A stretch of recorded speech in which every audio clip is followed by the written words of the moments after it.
Rich people cringe and say, don't tell them that, Rob. Yes. Don't tell people what you know. Right. Keep them poor. So my father was the head of education, PhD, all that stuff. I go home and ask him, said, why don't we learn about money in school? And he looked at me and says, because the government doesn't let us teach that subject. The government tells us what we can teach and what we can't teach. And I thought that was strange. And I said, but aren't we going to school to learn about money? He says, no, your job is to get a job. I said, but you get a job to earn money. He goes, no, you're supposed to just get a job. I went, no. Isn't the purpose of a job to earn money? He goes, you're correct. I said, so why don't I just learn about money? I can skip the job part, And he got flustered and he said, if you want to learn about money, why don't you ask your best friend's father about money? And I said, why? That's Mike. So I asked him. He says, because Mike's father is an entrepreneur. And I said, what are you? He says, I'm an employee. I'm a government employee. I went, oh, what's the difference? He says, the difference is an entrepreneur must know about money, or they're no longer entrepreneurs. And he says an employee doesn't have to know anything about money, because the government will take care of them, the company will take care of them. So I'm all confused. But I took my dad's advice and I trundled over to Mike's father's office and knocked on his door and I said, hey, I'm here, 9 years old. Teach me about money. He says, beat it, kid, But that's where the story of Rich Dad, Poor Dad started. And finally, through persistence, my rich dad started teaching me about money on one condition. And that condition was he would never pay me. He says, the moment I pay you, you think like an employee. He says, that's the trap. Entrepreneurs work for free. And now I'm 9 years old, my head's going cracking in half. He says, you never want a paycheck. You understand that, kid? I said, okay, I got it. And he says, well, how do I make money? He says, that's what entrepreneurs figure out. It's like, so how do I learn about money? So he would just break out a Monopoly game board. So I would work for free. I'd pick up cigarette butts, and he had hotels and restaurants, and I would clean and do menial tasks. And as I got older, I started getting into office work and marketing and accounting, and I was an apprentice basically, but I always worked for free. And he would teach me about money, but the way he taught me about money was playing Monopoly.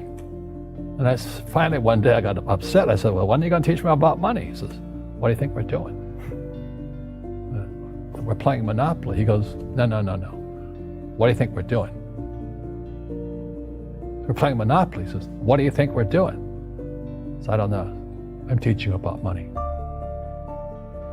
And then that's when, you have one greenhouse. He says, there's many formulas for great success in money. There's thousands of them, but one of the best ones is found on the game of Monopoly. It still is today.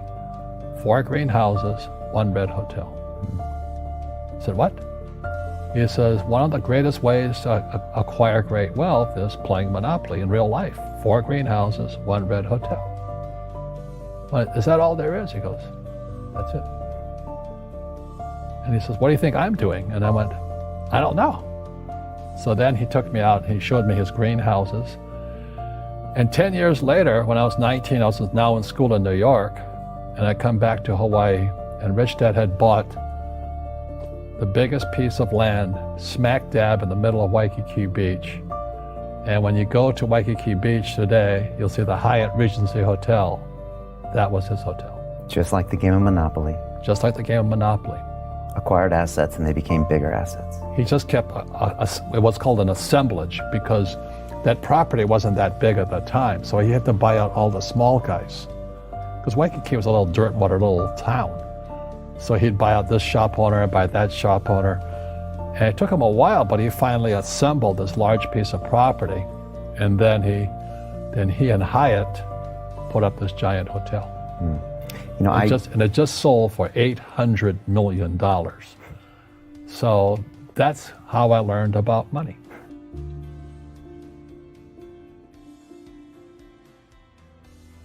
I've had financial crashes. I've had people stab me in the back, but they're all good because I grow from it. That's spirituality. Right. People who are afraid of making mistakes, like they teach in school, they don't ever grow.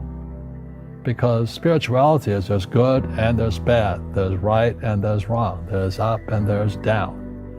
Most people only want to be right, they only want to be positive. Well, you can't have that. That's not reality.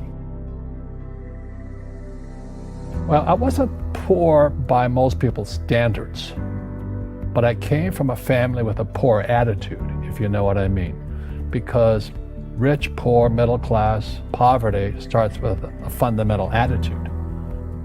Poverty is passed on. It's taught in your families. And middle class is taught in families. And so the people right now who are sitting at home, who are struggling financially or worried about money or unhappy, they may be making a lot of money, but unhappy with what they're doing, it was probably taught to you. You know, your superego was taught, get a job, work hard, or you'll never be rich, or the rich are evil, or whatever. The school system will never teach you about money. The school system was designed to teach you to be an employee, which is important, or a doctor or a lawyer, a specialist, but never about money. And what most people lack is real business knowledge, like accounting, like debt, like taxes. You got to know that stuff, but they don't teach it in school to anybody. So, and then when people ask me, how did your rich dad learn this when your poor dad, a PhD, didn't? And the answer is very simply, my rich dad was my best friend's father. His father died when he was 13. So his rich dad had this family business at 13 to run. So he had to drop out of school, which was his blessing. There's blessings, and sometimes the blessing doesn't look like a blessing, but it turned out to be a blessing. And then his teachers became his bookkeeper, his accountant, his attorney, his banker, his real estate agents. So he has what I call real teachers, not these fake teachers in school. You see, most teachers in school, they're out of ethics. They teach subjects they themselves don't practice. I asked the teacher, I said, I'm in my third year of calculus now. It was called strength of materials. I said, am I ever going to use this stuff? He goes, no. I said, why do you teach it? He says, because I get paid. I said, do you ever use it? He goes, no. And that's why, you have to, in life, one of the things I suggest to people, you got to find a real teacher versus a fake teacher. And a fake teacher is somebody who doesn't do what they teach. And a real teacher is doing what they teach every day. So my accountants, my attorneys, they're in it every single day. That's how I learn, because every day I'm solving problems in my business. So I have accountants and attorneys and bankers and all these people on speed dial because I'm solving problems with my team. I see you giving this knowledge out, and yeah. Do the rich people cringe and say, don't tell them that, Rob? Yes. Don't tell people what you know. Right. Keep them poor.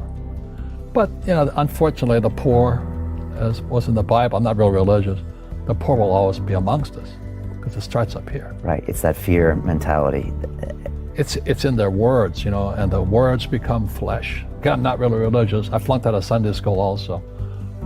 But when they say I can't afford it or I can't do that, they go down. They become what they say. My PhD daddy says, what do you think I am, made of money? I can't afford that. And my rich dad would say, that's why he's poor. Poor people say, I can't afford it, I can't do that, I don't have time. Because it's an escape. It's an escape, you know what I mean? It's easy to say, I can't afford it. And your rich dad used to say what instead of, I can't afford it? How can I afford it? How can I do that? What would it take, or why should I do that? He says that a question opens the mind, a statement closes the mind. So when you say, I can't afford it, your mind shuts down, and you become what you say. Rugby is a team sport, but so is soccer. The rules are different. And other people are golfers. They play by themselves. And so everybody's different. So my game financially is business, number one. Second is real estate. So what I say to young people is, you find your game.